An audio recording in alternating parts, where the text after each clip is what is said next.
Hollywood nordestina.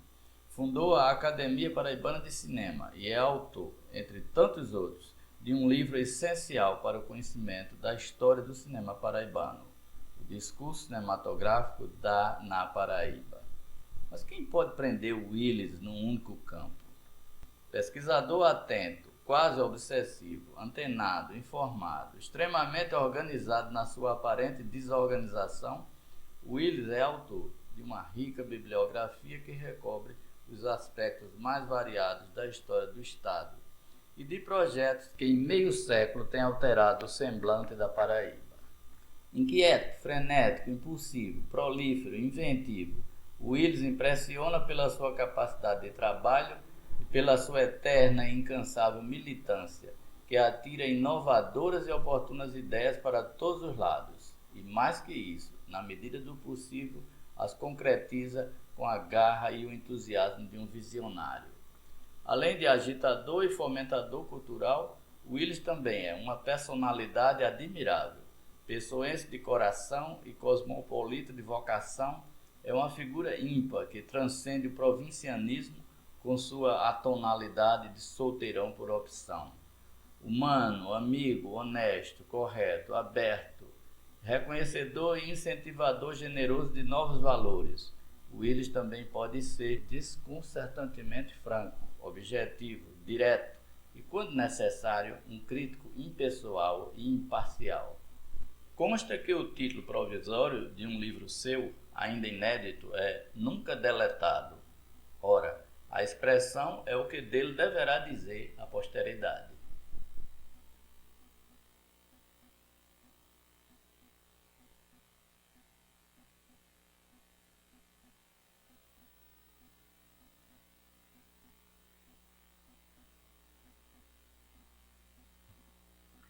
Willis Leal, por causa da sua militância, que é intensa, assídua, né, e múltipla, você é uma figura pública no Estado e fora do Estado, né?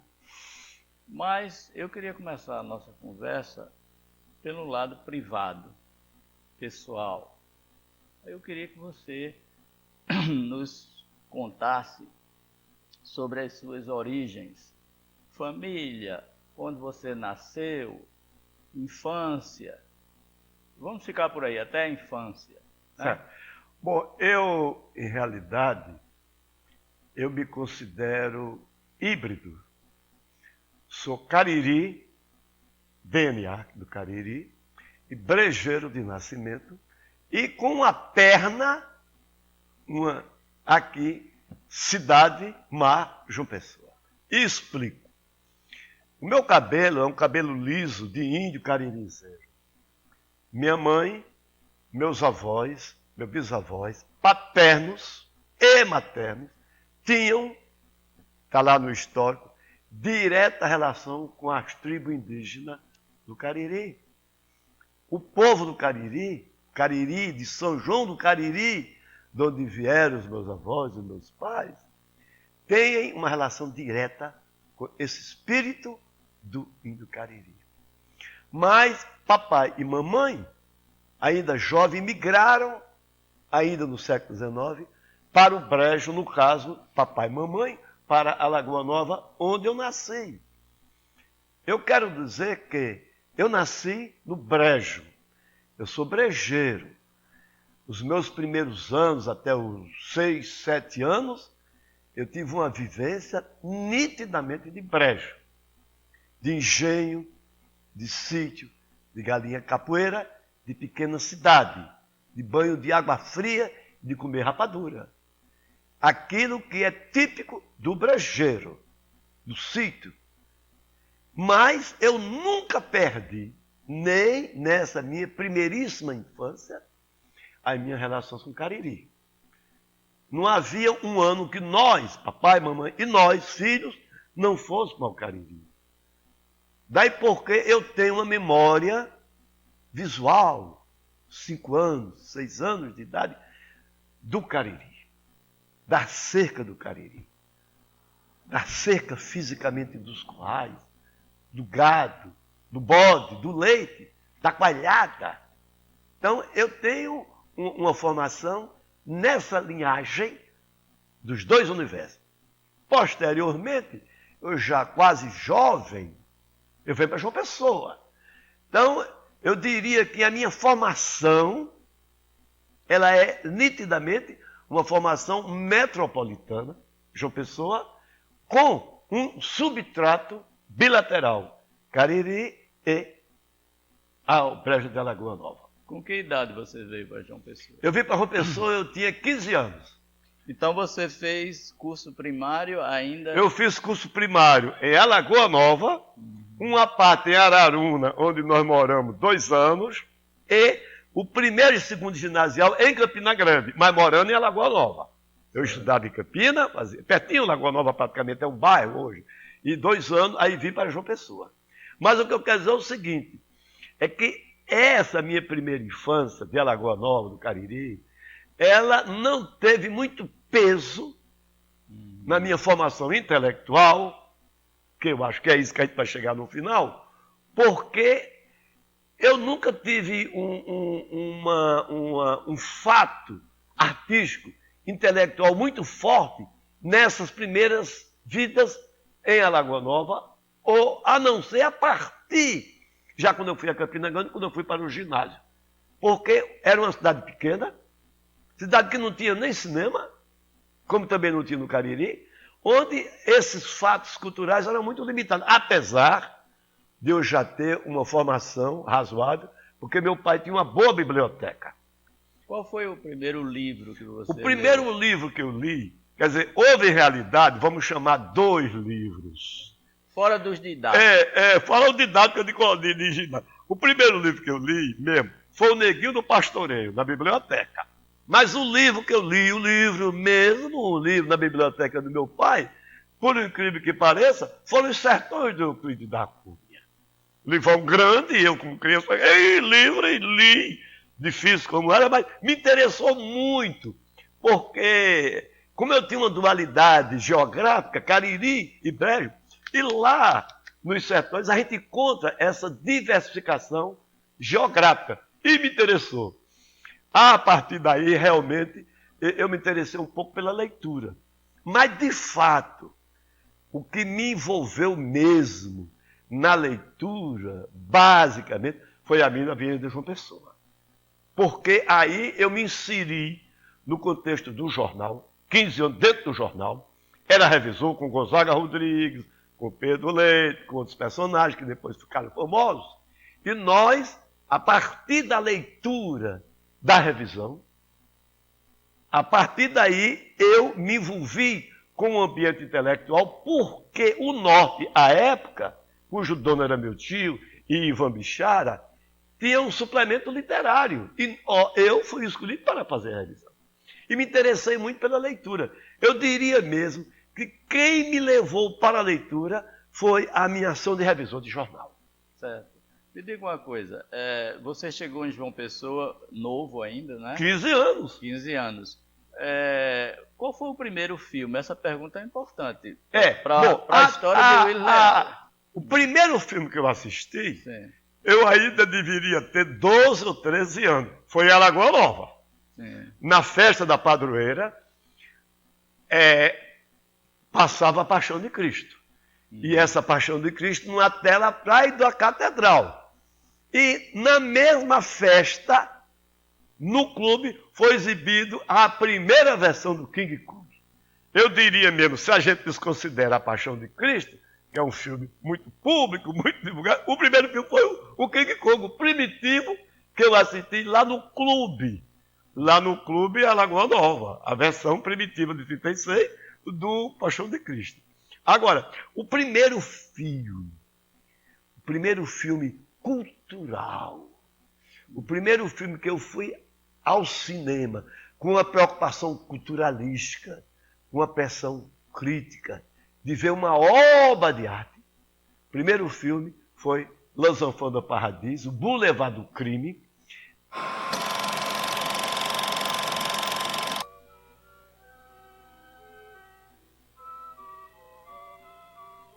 Exibido em 1952 no Plaza, numa iniciativa do jornal O Norte, e da API, cujo presidente era Zé Leal. Aí eu fui ao cinema assistir uma obra de arte e foi o Boulevard do Crime. Foi o meu primeiro deslumbramento, vamos usar essa expressão assim, poética, dentro do grande mundo do universo da cultura cinematográfica. Isso em 52. Em 52, quando eu cheguei aqui. Aí, esse filme, para mim, foi uma qualquer luz, porque eu já tinha alguma informação sobre a criação do Cineclube de João Pessoa. Na revisão do jornal chegava. Que também vai ser formado nessa mesma época. Então, esse filme que foi exibido no Plaza, pela Aliança Francesa, pela API, pelo Norte, para mim foi uma coisa fantástica. Eu já tinha alguma leitura de cinema. A leitura é muito esparsa. Mas na hora que eu fui ver o Boulevard, quando terminou o filme, nós fomos para o Ponto Sem Réis, ele foi exibido no Plaza, ficamos ali, conversar. Gonzaga, meu irmão Anchieta, Guilherme Monteguedo, Geraldo Sobral, que eram as pessoas mais cultas do jornal, quando eu vi eles falarem sobre Jean-Louis Barrault, aí eu já era muito, eu já tinha uma preocupação com o cinema. Isso me envolveu, daí porque eu, a partir da semana seguinte, me envolvi de corpo e alma no movimento cineclubístico que estava nascendo, coisa que eu faço até hoje. Bom, essa era uma questão que teria que entrar na nossa conversa, né? O cineclubismo. E eu queria que você, a partir de agora, desse um depoimento sobre isso. Eu só lembraria uma coisa. Como a igreja, eu acho que você vai falar disso, como a igreja foi importante para o cinema, né? Em certas... No caso presente, o Papa Pio XI tinha criado a sua bula, o Vigilante Cura, né? Em 36, que estimulava a igreja a divulgar, a apreciar, a analisar, a estudar o cinema. E faleceu em 39, mas o Papa seguinte, né, o Pio XII, continuou. Ele continuou o estímulo. Tanto é que depois fez também uma bula que incluía o rádio, o cinema e a televisão. Eu acho que é alguma coisa como Miranda Prorsus, uma coisa assim, invenção maravilhosa. Eu adorei essa expressão, invenção maravilhosa para o cinema. Pois bem, então, me parece que foi dentro desse clima que surgiu o primeiro cineclube. Exatamente. Não é? Aí eu queria que você falasse. O primeiro cineclube, ele tem duas raízes básicas. Uma primeira é Zé Rafael, paraibano, professor daqui, meu professor inclusive, mas educado e vinculado à cultura de Pernambuco. Onde, desde 51, já tinha um cineclube de uma orientação religiosa, já resultado dessa encíclica do movimento religioso, o movimento da Igreja Católica. Rafael junta-se em João Pessoa aos padres paraibanos, Dom Fagoso, Dom Luiz Fernandes, Dom Manuel Pereira, que foram a Roma e voltaram com biblioteca de cinema. Eu mesmo desfrutei várias vezes da fabulosa biblioteca de Fragoso, os 400 livros em italiano, em espanhol, em francês, sobre o cinema. Então, essa junção do interesse da igreja, através desses padres que participavam de cineclube na Gregoriana, chegaram aqui e criaram o cineclube de João Pessoa. E esse cineclube, ele tinha como suporte, não propriamente a igreja, mas a Fundação das Voluntárias, que era organizada pela esposa do então governador Zé Américo de Almeida, que foi o incentivador disso. Essas primeiras exibições, inclusive, foram feitas lá nas Voluntárias, na rua Pedro II. Depois foram feitas na Rádio Tabajara e, posteriormente, na UEE, que era na Duca de Caxias. Então, esse movimento cineclubista, desde, eu diria, no segundo ano, eu estava envolvido. Tanto eu estava envolvido, que quando ele cresceu, quando ele foi funcionar no primeiro andar da Sociedade de Medicina da Paraíba, ali junto do Pavilhão do Chá, ali perto do Palácio, eu já era da diretoria do cineclube. Porque eu já era atuante, eu menino mesmo. Eu não estava ainda nem em faculdade. Oh, que faculdade? Eu estava terminando o ginásio. Garoto, 16, 17 anos, e já era no debate, porque eu me envolvi de uma forma tal, eu lia tudo sobre cinema. Saía daqui, ia para Recife, bisbilhotar na livraria que tinha de cinema. A partir daí, o cinema foi minha alma. Associei muito a atividade com o João Muniz do Bito, posteriormente, que veio do Recife para aqui. Mas eu vivia na casa de Zé Rafael, já escrevia sobre cinema, menino, garotão, não sabia nem escrever, mas já fazia a crítica do cinema. Você lembra, Willis, qual foi o primeiro texto que você escreveu de Olha, crítica o primeiro texto cinematográfico, o primeiro texto que eu escrevi, foi ainda, eu deveria ter, parece, 10 anos, para o Pirauá, que era um jornalzinho de Alagoas, Nova Perto. Mas o primeiro texto que eu escrevi, que saiu no Norte, a coluna de cinema do Norte, era de Geraldo de Carvalho, sim, que foi o primeiro presidente, fundador da Associação dos Críticos, 55. Grande figura.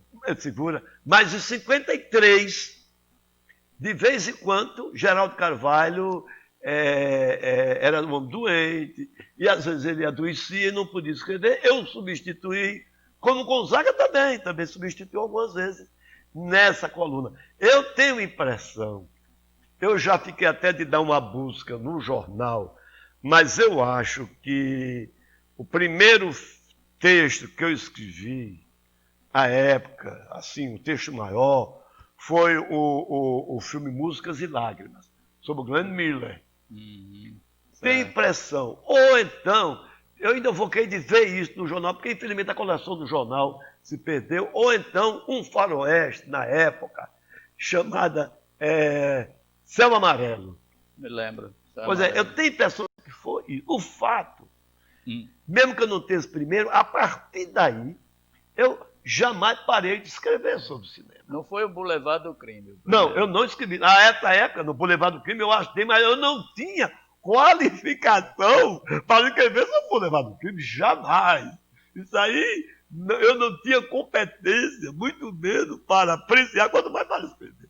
Boulevard ficou como um marco. A partir daí eu fiz curso de cinema, que eu vi aqui, e eu, a partir de ler. O fato mesmo é que a partir de 54, aí eu já estou numa atividade permanente, já sou da cúpula. Que cúpula era essa? Era Lino Duarte, Jurandir Barroso, o João Ramiro, que entra um pouco depois, Geraldo Carvalho, ainda não tinha Vladimir, ainda não tinha Ipojuca, ainda não tinha João Ramiro, ainda não tinha Barreto, ainda não tinha Paulo Melo, que vem depois. Eu sou desse grupo inicial. São nós que fundamos a CCP. É o Zé Rafael. Então, eu já era dessa. Tanto é assim que eu fui da diretoria, fui um dos fundadores, e logo depois fui presidente dela. Porque eu realmente já tinha uma atividade. E passei, então, a ter uma atividade, principalmente a partir dos anos 58, 59, muito grande, em cineclube. Aí passei a dar curso. Eu já não era mais aluno, petulante mesmo, eu dava curso sobre cinema, sobre formação de espectador cinematográfico. Qual foi, Willis, sua formação acadêmica? A minha formação acadêmica é curiosa. Eu me formei em filosofia pura, porque todos nós de cinema nos formamos em filosofia pura. Jomar Muniz de Brito, Vladimir Carvalho, João Ramiro, o professor Paulo Pires, que era tudo era ligado à filosofia. A gente achava que o cinema era uma coisa mais filosófica, mais culta, e nós, a FAFI, todos nós formamos filosofia. E, posteriormente, ou concomitantemente, como eu era jornalista profissional, em batente em escrever, e me formei também em jornalismo. E, posteriormente, eu fiz curso de especialização em pesquisa no Recife, e depois fiz de cultura brasileira, em São Paulo e Brasília. Mas você também tem curso de letras ou eu estou enganado? Não, eu não sou formado em letras. Tem aí que eu nunca fui formado em letras. Agora, eu estudei muito tempo na Aliança Francesa. À época, eu falava muito bem francês, e obviamente lia muito bem francês, coisa que, aliás, eu não faço hoje. Leio razoável e falo pessimamente, como provei agora, quando eu me recente viajar a Paris. Agora, à época, eu realmente falava bem porque eu era um aplicadíssimo aluno da Aliança. O Le Falluche, que veio aqui, o conjunto, eu fui o intérprete dele. Então, se o professor me escolheu, porque eu obviamente sabia que eu saberia falar.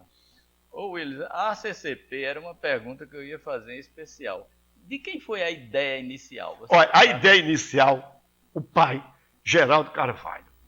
Nós nos reunimos na casa dele. Que era lá na Vasco da Gama, não é? Na Vasco da Gama, junto, pertinho do Cine de Santo Antônio. Santo Antônio. E Geraldo era amigo da gente, era do jornal. E a gente tinha visto uma notícia que estava se criando uma associação dos críticos, não sei o quê. A gente recebia a revista do cinema de Belo Horizonte, a gente recebia a revista Filmagem de Portugal, e a gente recebia revistas Cahiers de Cinema, na cultura francesa, que a gente lia lá na própria Aliança Francesa, e recebia também revista italiana que vinha para velho Dom Fragoso. E a gente viu que era preciso a gente se organizar. Mas o que se criou mesmo a associação foi uma questão, vamos chamar, política ideológica. O Estatuto do Cineclube de João Pessoa, a diretoria era escolhida pela Igreja, Juventude Universitária Católica.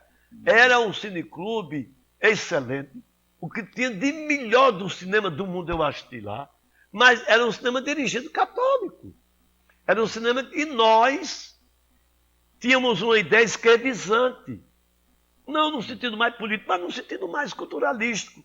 E nós entendemos então que deveríamos desvincular do cineclube, já que nós não éramos cineclube, nós éramos críticos de cinema. E curiosamente, o projeto original era criar a Associação dos Cronistas Cinematográficos. Alto lá, disse na época Jurandir Barroso, nós somos críticos. Cronista é negócio para futebol. Então, crítico é uma coisa maior. Mas a ideia foi de Geraldo. Eu, com ele, fiz juntamente o estatuto. Ela foi fundada em maio de 55 na API. Nós, comemorando os 50 anos, há 5 anos atrás, fizemos uma grande festa na API. Estiveram presentes vários companheiros que foram sócios. E ela teve um papel fundamental por 3 motivos. Primeiro motivo, editou a primeira revista que nós editamos de cinema, Filmagem, que é uma excelente revista. Tem trabalho meu, tem de Zé Rafael, tem de Gonzaga, tem de Jurandir, tem de Paulo Pires. Muito, muito boa revista. E fez uma coisa básica. Formou toda a turma que fez cinema na Paraíba. Todos que foram fazer filme, todos, menos eu e o nosso Geraldo, que morreu. Todos se tornaram cineastas, menos eu. Fiquei, nunca me meti. Mas todos os que passaram pela API, pela CCP, foram para o campo da atividade cinematográfica. Isto é, a formação que eles tiveram foi lá na exibição e no debate promovido pela CCP. Willis, foi uma coisa fundada em João Pessoa por intelectuais pessoenses, mas se chamou ACCP. Associação dos Críticos Cinematográficos da Paraíba. Da Paraíba. Isso já incluía Campina Grande? Incluía Campina Grande, mas originalmente não tinha nenhum campinense. Certo. Porque ainda na época não existia Machado Bittencourt, que depois vai... Nem tinha nada. Certo. Campina Grande, é bom se considerar que nós, de João Pessoa, sempre entendemos, e isso era muito mais pesado nas épocas antigas, que a civilização terminava na ponte de Bahia. Então, esse preconceito havia, né? Embora nós nós já tínhamos universidade, quando criou o CCP, então não era nem considerado qualquer atividade interiorana, não era só Campina, não era Bahia, não era nós, todo João Pessoa. No entanto, mantiveram, quer dizer, acrescentaram o P, né, de Paraíba. Não, Paraíba porque, para dar a ideia de... Certo. Porque foi criada de Pernambuco, depois tinha de Minas Gerais, aí Paraíba. Certo. Mas os sócios todos eram daqui, vejam. Certo.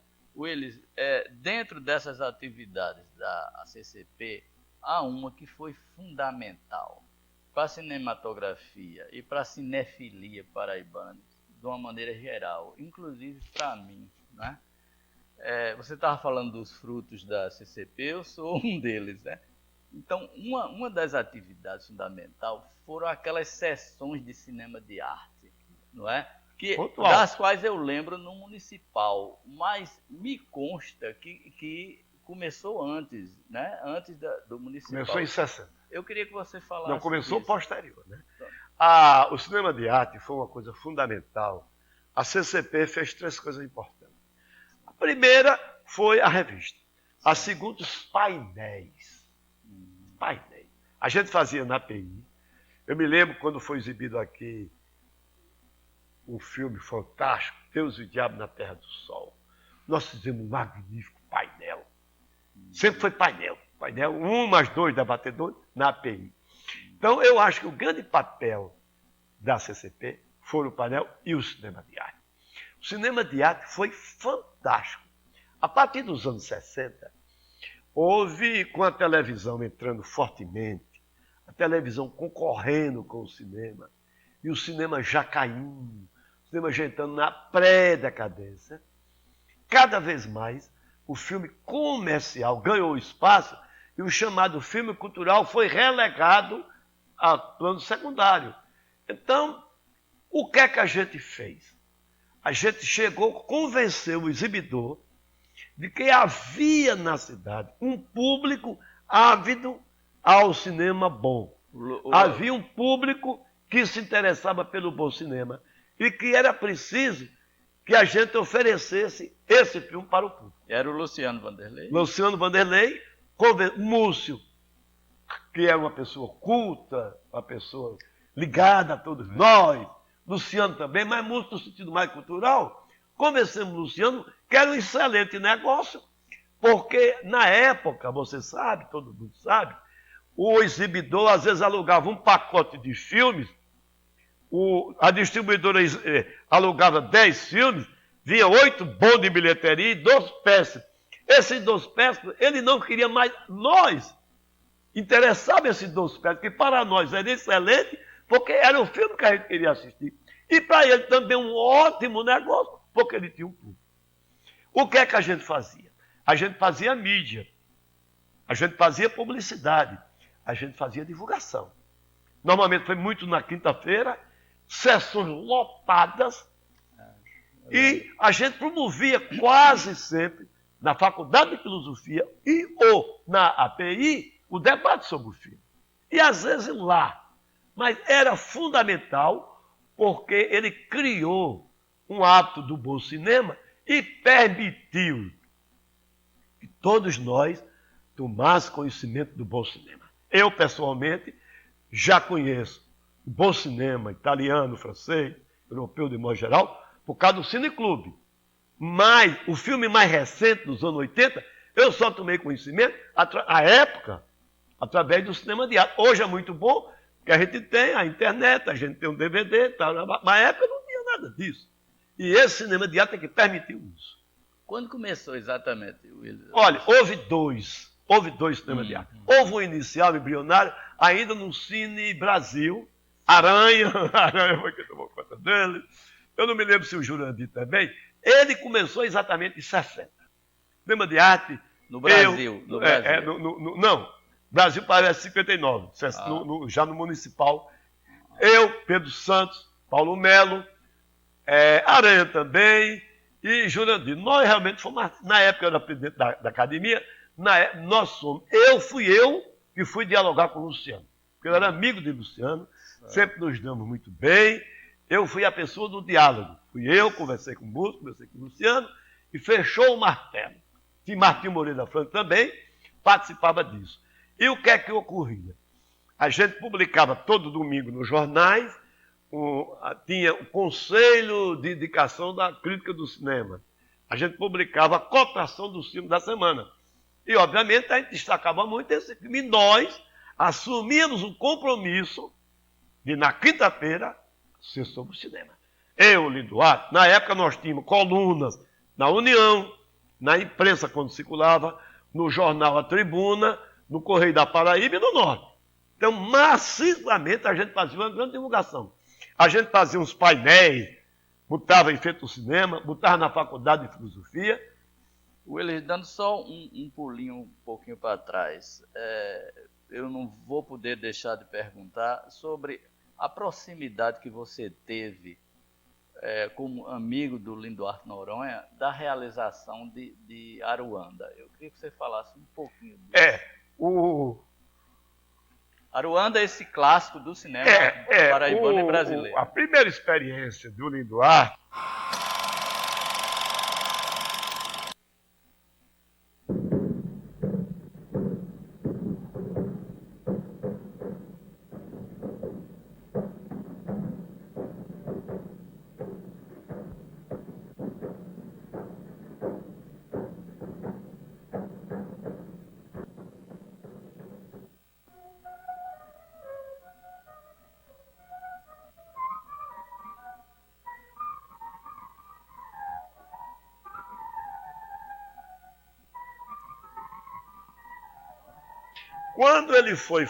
quando houve o projeto realmente do Aruanda, eu nem participei, porque eu nunca me interessei, a verdade é essa, pela realização fílmica. Eu sempre me considerei um teórico, um estudioso, mas nunca. Mas mesmo assim, eu cheguei a participar de alguns papos na casa de Geraldo Carvalho, na Arapopapeí, com o João Ramiro e com o Vladimir, que à época eram os dirigentes da CCP. O Vladimir tinha sido presidente, depois o Ramiro. A CCP é a entidade patrocinadora do Aruanda. Em realidade, a polêmica que ocorreu, hoje superada, sobre a autoria do filme, de fato, a ideia, o gênio, o propósito, o encaminhamento, a obtenção do recurso, foi tudo de Linduarte. É indiscutível. Agora, o que é que ocorre? Tanto Vladimir como João Ramiro eram pessoas jovens em relação a Linduarte. Linduarte já era um senhor, já era uma pessoa conceituadíssima, já era um intelectual formado, já era uma pessoa de notória, enquanto eles não. Eram dois jovens estudiosos, como eu, mas inteligentes, capazes, dinâmicos, e foram para Linduarte colaborar. E colaboraram. Participaram do roteiro. O problema é que participaram realmente de um roteiro. Mas, em realidade, esse roteiro jamais teve a força como tinha o Tratado Cinematográfico de Kuleshov. O Vladimir e Ramiro tinham uma concepção cinematográfica dentro da linha do cinema russo.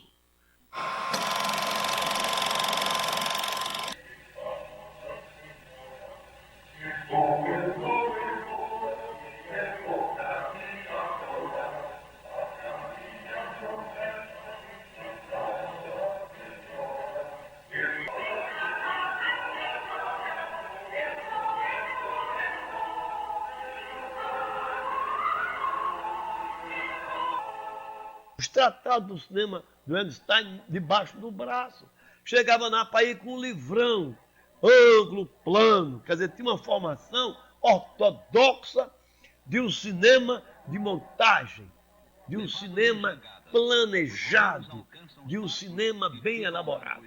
Enquanto o Linduarte e Ruca Vieira, esse é excepcional. O Linduarte tinha uma formação de um geógrafo, da baforada do cachimbo, dos meandros da rede, dos meandros do jornalismo, aquela calma. Antagônicos, embora também de uma formação à esquerda. Mas, obviamente, esse planejamento realizado nesse roteiro não foi levado em conta na hora da realização por dois motivos. Primeiro motivo, o pessoal, eu digo o pessoal Ramiro, não conhecia a realidade local. Nem o próprio Linduarte também conhecia, só foi lá uma vez antes, então ninguém conhecia. Por exemplo, eu fiquei chocado quando exibiram para mim, a primeira vez que eu vi Aruanda, eu disse, cadê a cidade? tinha umas casas dispersas. Como eu, eles também pensaram que não tinha nada disso, quer dizer, a gente não tinha um conceito do que é essa realidade. E como o equipamento era frágil, como não tinha condições técnicas nenhuma, o que valeu muito foi a criatividade do nosso genial Ruca Vieira. E, obviamente, a sensibilidade de alguns paraibanos, incluído aí o professor já falecido, que fez a música, como é o nome dele, o maestro, o maestro Augusto Simões, e a informação musical de Lino Duarte. É bom não esquecer que Lino Duarte era doido, maluco por música, apaixonado pela música clássica, que colocou toda essa música dando um tom muito no sentido cultural, musical, ao filme. Folclórico, né? Então, tudo isso foi pós-edição, já no Rio de Janeiro. Então, me parece que se falar em argumento, em roteiro, não tem peso no final do Aruanda. Porque o que é que tornou Aruanda uma obra única? Uma obra que começou, uma obra seminal, como esse termo que surge agora. Por quê? Para o cinema novo. Ele é importante para o cinema novo, como marco, porque ele tem três coisas que ninguém até então tinha. Uma primeira é uma linguagem focada na luminosidade, na paisagem, ela sem filtro, sem rebatedor, na sua natureza. Segundo, o contraponto musical funcionando como uma linguagem que expressa uma realidade social. E, finalmente, o terceiro, o próprio mundo que ele mostra. A gente era acostumado a um cinema pausterizado, do dia para a noite, não, o Brasil é isso. Então, o pessoal do cinema novo, que buscava dar um chute em Hollywood, que renegava a chanchada, que já não queria se meter com a televisão, porque era negócio de americano, andava buscando uma coisa nova. E essa coisa nova foi o quê? Foi o Aruanda. Como foi novo Graciliano Ramos, como foi novo Zé Américo, e como foi novo, obviamente, a própria Bossa Nova, que embora tivesse toda uma contextura internacional, mas ela criou uma nova estrutura de se fazer música no Brasil. Ô Willis, uma coisa que eu queria perguntar, você, em várias vezes aí você usou a palavra de esquerda, e era uma inquietação minha, porque eu também vivi a época, era muito novo, mas eu vivi os anos 60 e você se lembra muito bem que se cobrava um posicionamento ideológico de quase todo mundo, ou você era esquerda ou era direita, e era uma agonia danada desse negócio, para você definir. Me diga uma coisa, você, pessoalmente, você escapou do catecismo marxista ou eu estou enganado? Não, eu não escapei coisa não, pelo contrário, eu fui guilhotinado. O que é que ocorreu? Eu não era de partido comunista, não era de grupos políticos e muito menos de atividade política nenhuma. Nenhuma. Mas nenhuma mesmo. Enquanto todos os demais eram ligados diretamente a Lino Duarte, Vladimir, João Romero. Eu nunca fui. O que é que ocorre? Eu, todavia, chefiava com Jomar Muniz de Brito, com o Virgínio da Galimelo, com Juarez Batista, com Paulo Melo também, na FAFI, 63, 62, as atividades, eu era Lino Duarte e Pojuca, nós éramos do Serviço Educativo da Universidade, reitorado Mário Moacir. Então eu chefiava os debates sobre cinema, e obviamente o viés era um viés esquerdizante. Eu nunca fui de partido esquerda, nem com coisa nenhuma, mas eu tinha uma visão esquerda. Eu não era ligado a grupo nem esquerda, mas eu tinha uma concepção minha, era uma concepção esquerdizante. Eu era favorável ao Jango, eu defendia Brizola, e tudo isso. Então, essa posição, a gente fez um debate clássico, um mês antes do golpe, que foi o debate Cinema, Universidade e Povo. Willis, eu queria fazer uma pergunta sobre o seu gosto pessoal, viu? Mas vou colocar um contexto primeiro. É o seguinte, a historiografia e a teoria do cinema internacional, de uma maneira geral, faz, baseado na observação empírica, eles fazem uma dicotomia entre o cinema clássico americano e o cinema de arte europeu. E dão todas aquelas características que fazem a diferença. Você sabe quais são, mas eu vou dizer aqui só para ilustrar. Um era bom, outro era ruim. Não, tecnicamente mesmo. Né? O cinema americano é comunicativo, né? É mais codificado, é pouco autorreflexivo, né? Enquanto que o cinema europeu é o contrário disso tudo. Né? Parece mais enigmático, o sentido é mais aberto, né?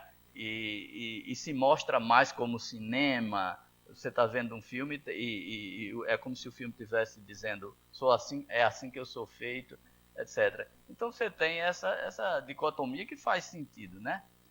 Pois bem, o ano passado, quando eu fiz aquela matéria sobre o cânone pessoense de cinema, eu queria descobrir o que é que os cinéfilos da Paraíba pensam do cinema, né? Ou qual é o melhor cinema para eles. Então, eu pedi de 50 pessoas em João Pessoa os seus 3 filmes preferidos. E eu me lembro que você deu Casablanca, Os Brutos Também Amam e Amor Sublime Amor. 3 americanos. 3 filmes que se enquadram nesse modelo do cinema clássico americano. Eu acho que você já percebeu qual é a minha pergunta, né?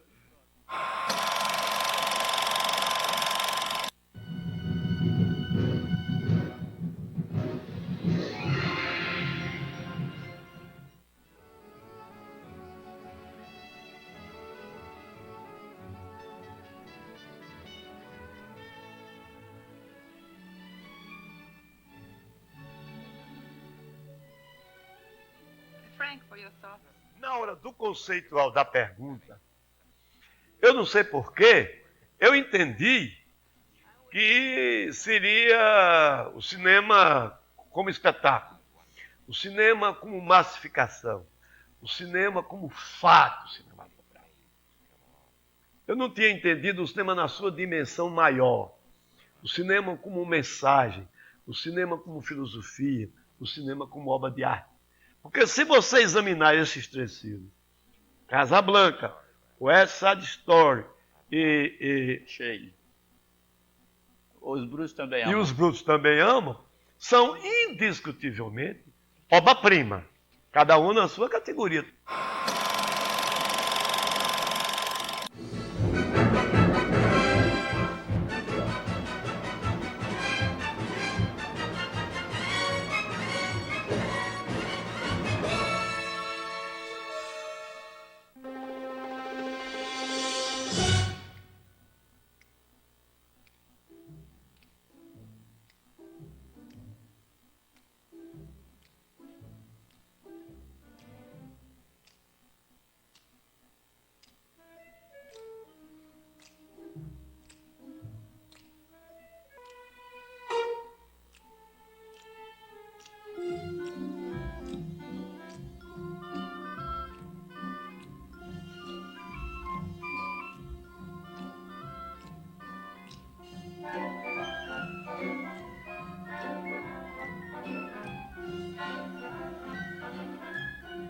Todos eles têm um viés comercial. Todos eles são filmes que têm público. Todos eles são filmes de acessibilidade. Todo mundo entende, todo mundo gosta. Então, quando eu coloquei esses 3, eu quis me colocar nessa dimensão. Não abarcando o cinema como um todo. Porque jamais eu abdicaria de um filme como A Noite. Jamais eu deixaria de lado o Boulevard do Crime. E muito muito menos acossados. Entendeu? Porque aí estaria o cinema no seu germe mais artístico.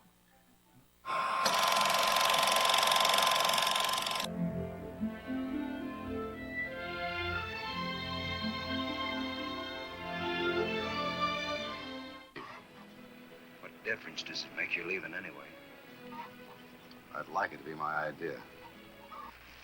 You can't say I didn't warn you. All right, you've told me. Now you get off of my claim.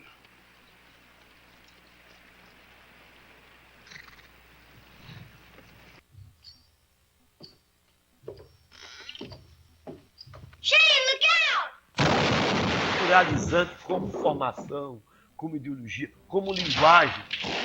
E ainda era impossível eu não colocar, por exemplo, essa obra-prima que eu acho glória do cinema, que chama O Encoraçado Potemkin. Para quem é cinéfilo, para quem estuda o cinema.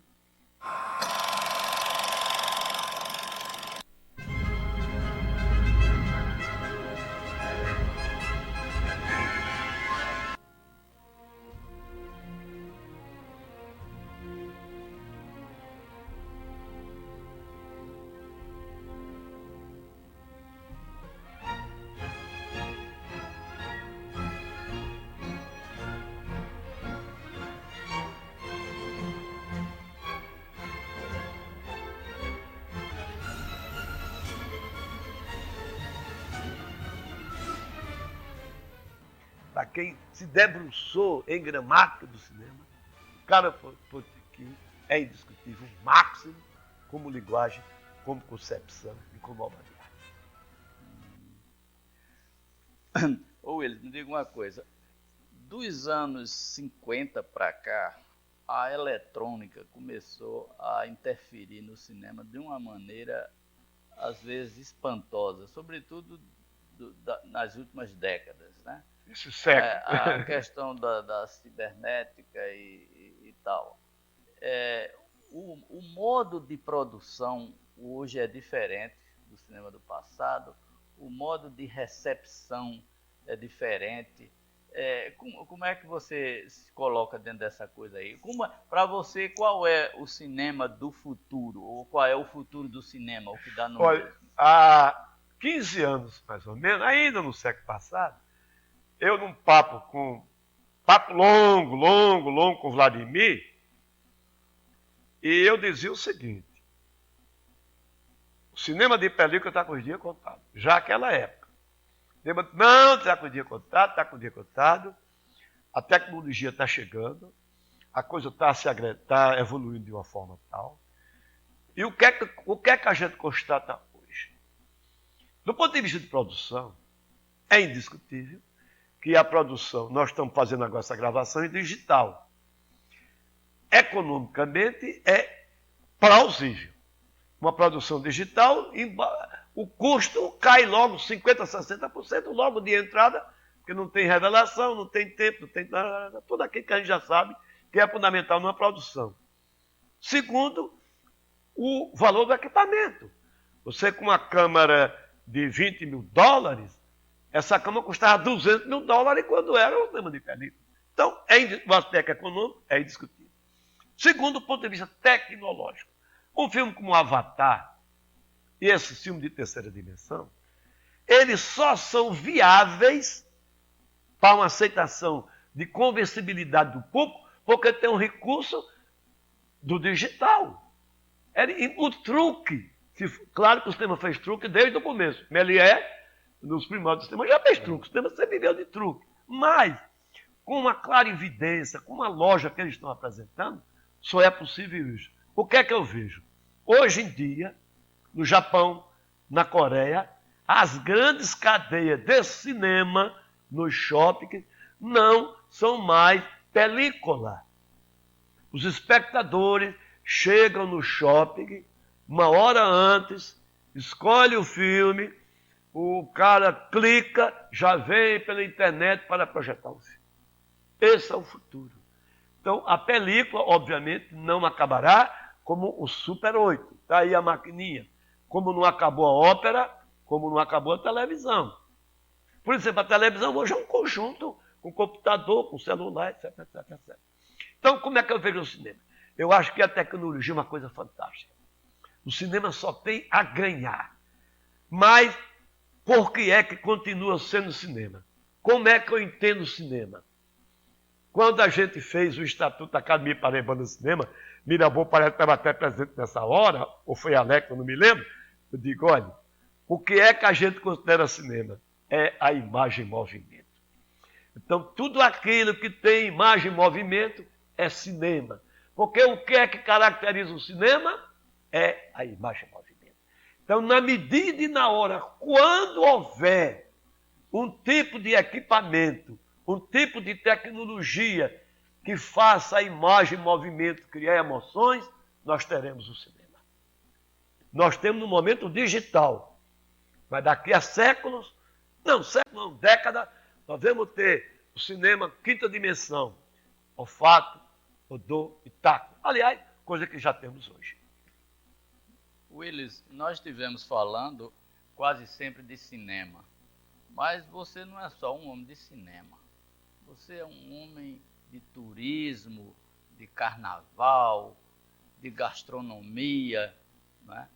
E eu queria que você se definisse dentro de coisas tão variadas que você faz. Como é que você se define aí? Eu gosto de dizer que eu tenho 3 planos, 3 segmentos de atividade que somam, tem uma simbiose, né? É o jornalismo, o cinema e o turismo. Curiosamente, os 3 também se interlaçam de uma forma muito natural. Cinema tem a ver com jornalismo, jornalismo tem a ver com turismo, turismo tem a ver com jornalismo. São coisas muito, talvez pela similitude, que formam um único bloco. Eu não defino muito o cinema, o jornalismo e o turismo, porque eu pratico os 3 quando eu estou praticando um. Quando eu estou fazendo jornalismo, eu estou fazendo cinema e estou fazendo turismo. Quando eu estou fazendo turismo, eu estou fazendo cinema e estou fazendo jornalismo. E assim a composição. Por que essa tríade? Eu comecei minha atividade como jornalista. Mas, posteriormente, fui estudar e entrei aonde? Entrei no domínio do cinema. E, posteriormente, mais recentemente, nas últimas 30 décadas, entrei no turismo. Então, eu diria que essa tríade de informações, esses elementos, é que têm me formado, me tornado um personagem, uma pessoa, um ser, finalmente, que tem uma personalidade múltipla, uma personalidade diversificada, mas ao mesmo tempo unificada. Ela é unificada porque eu pratico uma coisa, eu estou praticando as outras. Eu, quando viajo, às vezes eu vou ao cinema, me interesso pelo cinema, vou ler os jornais local, comento o jornal local. Quando eu estou fazendo uma matéria jornalística, um estudo jornalístico, eu às vezes dou um viés turístico, ou dou um viés puramente cinematográfico. Isto é, o meu mundo seria o mundo desses 3 segmentos. Então, o meu sentir, a minha ótica, a maneira como eu vejo sempre assim. Eu não me vejo, por exemplo, como um crítico de arte. Eu jamais me viria como um especialista em tecnologia, ou uma pessoa que fosse excepcionalmente ou qualificado sobre museologia. Não. Mas nesses 3 segmentos, eu me sinto confortável, eu me sinto satisfeito, eu plano bem, porque ele forma o meu mundo. Isto é, o meu mundo, portanto, é o do cinema, é o do turismo e é o do jornalismo. Willis, você é autor e às vezes coautor de projetos importantes, né? A gente não vai citar aqui até porque são tantos. E muitas vezes você depende do governo, depende do poder público. Como é que seria essa relação? Porque às vezes você, no geral, você mantém uma certa autonomia, né? Você, às vezes depende do poder público, mas você mantém na sua ação uma certa independência. Eu queria que você falasse um pouco dessa sua relação com o poder público. Há uma frase clássica de Virgínio da Gama e Melo, figura fantástica, que o problema não é se pensar, o problema é se enfrentar à briga entre o verbo e a verba. Isto é, a cultura e o dinheiro. O intelectual, e eu nesse caso eu gostaria de me colocar aqui, rico ou pobre, com condições financeiras ou não, ele tem problemas com esse diálogo entre verba e verbo. Porque a cultura, mesmo a cultura do cordel, tem implicação econômica. Tudo tem a ver com dinheiro. E tudo aquilo que tem a ver com dinheiro tem a ver com o governo. Porque no Brasil, na Paraíba, o governo é o tutor, o governo é o feitor, o governo é o dono, entre aspas, da verba. Eu, felizmente, nunca fui dependente, direto ou indiretamente, de verba de governo. Eu, por exemplo, já editei 22 livros. Quer dizer, tornei público, ao longo de 40 anos, 22 livros. Eu não discuto conteúdo, se é porcaria, burro, não. Eu digo o seguinte, 40 produtos, livros, foram lançados. O que não é muito comum na Paraíba. Eu acho que a gente não tem 50 pessoas, tem nem 10 que tenham lançado 40 livros. Então, como isso é viável? Isso é viável não pelo governo. O governo, em alguns eu tive algum tipo de apoio oficial. Mas na minoria, na maioria, não. Eu acho que a gente tem que encarar o produto cultural, seja o livro, seja o quadro, seja a música, seja o cinema, como também um produto comercial, como um produto de consumo, como um produto de vida. Eu sou totalmente contra esse conceito abstrato, poético, sonhador, de que a arte, ela tem vida própria. Ela não tem vida própria. A arte tem que se inserir no tempo e no espaço. Eu gosto muito de quando eu averigo as coisas, quando eu tento analisar, de usar o termo datado. Eu dato. Para que eu dato? Eu dato, eu demarco, eu configuro, para saber como foram essas relações com o meio ambiente, com o social e com o econômico. Porque Villa-Lobos, se não fosse o apoio da ditadura de Getúlio Vargas, provavelmente Villa-Lobos não seria esse fantástico divulgado brasileiro que é o de Villa-Lobos. Eu não estou defendendo aqui de maneira nenhuma jamais a necessidade obrigatoriamente do governo bancar, não, pelo contrário. Tem fantástico Noel Rosa, é o ícone da música brasileira e jamais teve qualquer apoio do poder público. Mas, infelizmente, hoje nós temos uma coisa muito mais grave do que a verba pública, que é a chamada mídia pública. A arte hoje, ela só existe se ela tiver a mídia. Não há arte hoje sem as expressões midiáticas. É impossível, a palavra é essa, impossível você fazer arte que tenha consumo, que tenha público, se não tiver mídia. Porque a gente vive sob o domínio de uma sociedade midiática. Willis, vamos voltar um pouquinho ao passado e a você, né? A sua pessoa. Você foi muita coisa, né, na sua vida e faz muita coisa, mas você foi também um grande boêmio aqui em João Pessoa. Eu queria falar um pouquinho sobre isso. Você fez parte, talvez até tenha sido o criador, você vai dizer, do Clube dos Solteiros Maravilha. do Maravilha, né? E naquela época publicou um livro curioso, né? Que ainda hoje eu acho curioso, Aventura do Amor Atonal. Aí eu pergunto a você, a boemia está ligada a esse amor atonal? O que é isso? O que é isso? Fale sobre isso.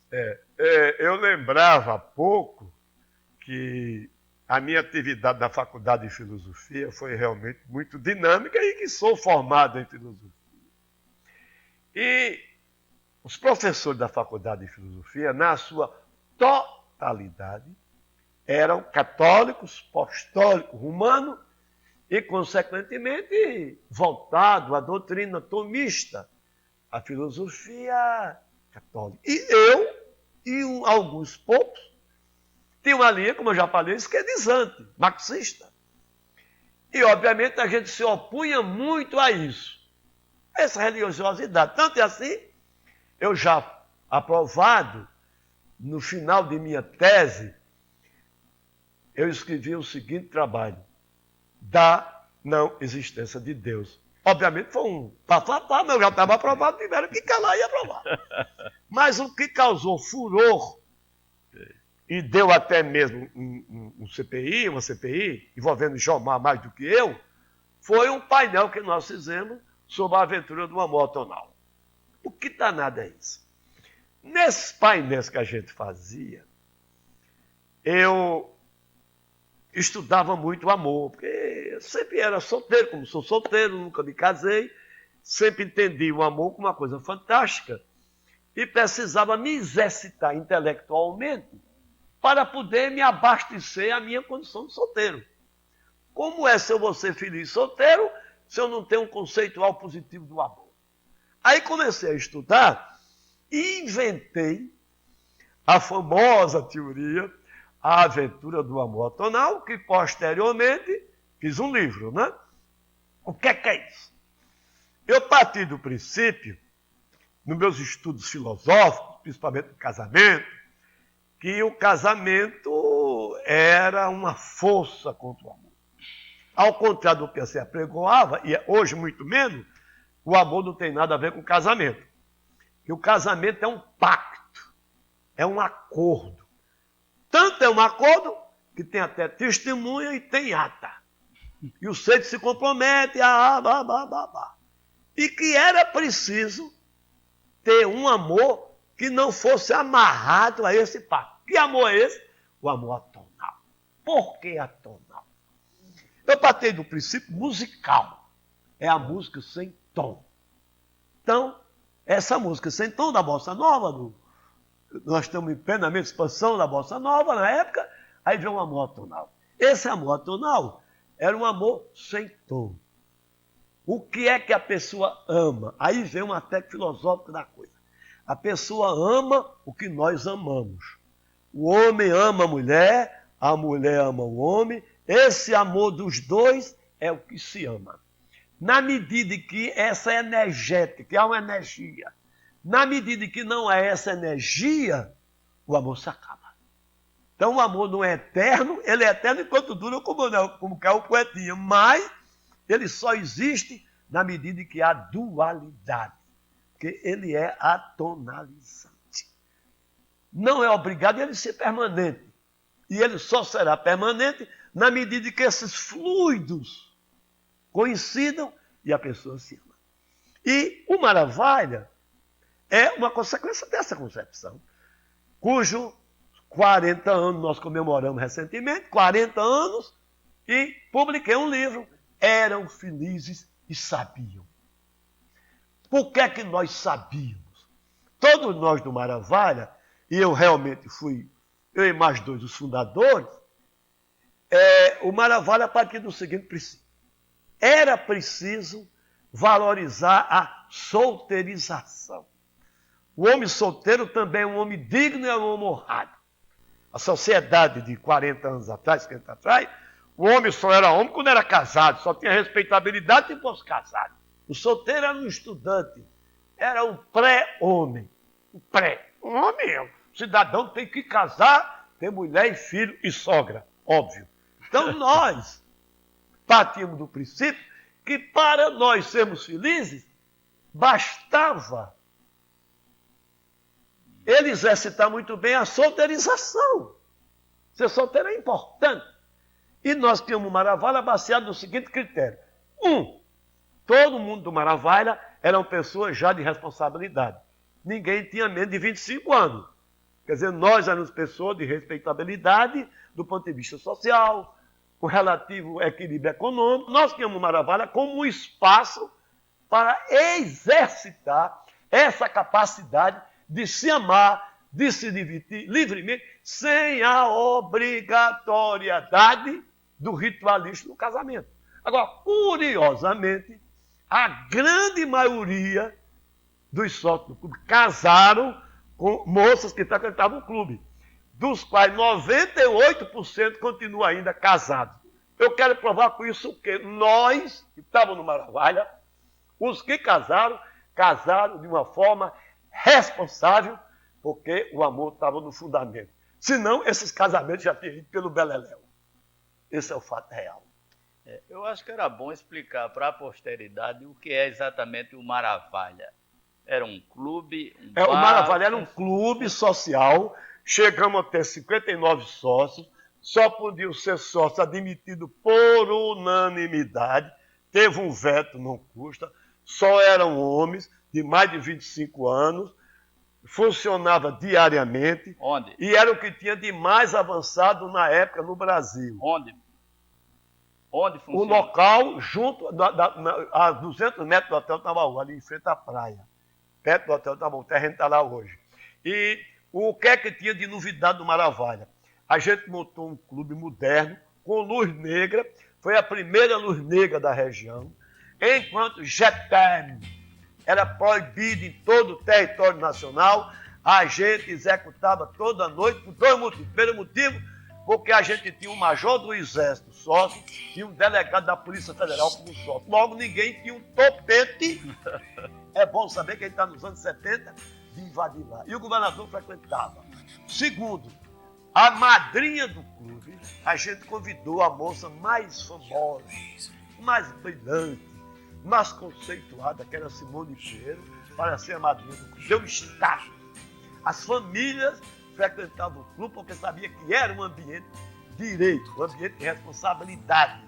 Tanto é assim, Maravalha nunca teve uma briga dos 6 ou 7 anos que funcionou. Por que acabou-se? Acabou-se porque começaram a casar e era expulso do clube. Chegou a um ponto que tinha pouco sócio e a gente não encontrou ou não houve motivação de reproduzir as vagas. Porque nós éramos uma confraria, era um grupo de amigos, era uma mesma filosofia, era o mesmo espírito. Chegou um ponto que ele matou, ele cumpriu sua missão. E a partir do Maravalha surgiram, veio até o Tambaú, vieram as boates, vieram os bares. Então o Maravalha, naquele tempo, naquele espaço, ele cumpriu naquele momento o papel. Hoje ele não teria sentido. Porque hoje o homem tanto faz casado para casado é o mesmo homem. A mulher, não existe mais mulher falada. Existe hoje mulher folgada. Então, mudou muito o conceitual. E o Maravalha, indiscutivelmente, prestou esse formidável serviço à modernidade da noite paraibana. Willis, eu gostaria de voltar um pouco aos seus 3 filmes preferidos.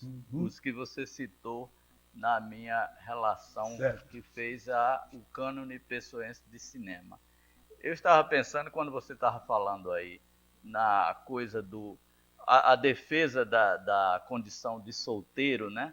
A história de que o casamento, de repente, pode destruir o amor, etc. E eu estava pensando aqui que em Casablanca, Os Brutos Também Amam e Amor Sublime Amor, você tem 3 grandes histórias de amor, mas histórias de amor que não deram certo, que não resultaram em casamento. Aí eu fico um pouco fazendo a sua psicanálise aqui. Mas não é? Veja bem, quer dizer, qual é a grande história em Casablanca? A Ilza é casada, mas o casamento dela não significa nada. A grande história de amor em Casablanca é Rick e ela. É o não amor.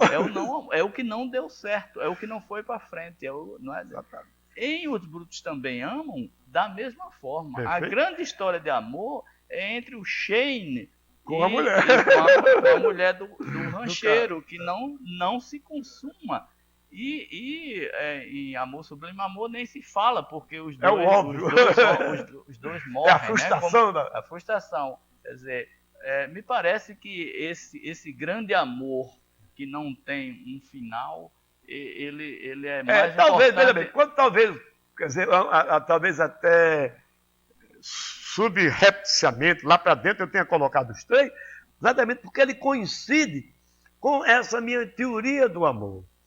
Eu acho que a coisa mais difícil é a plenitude do amor.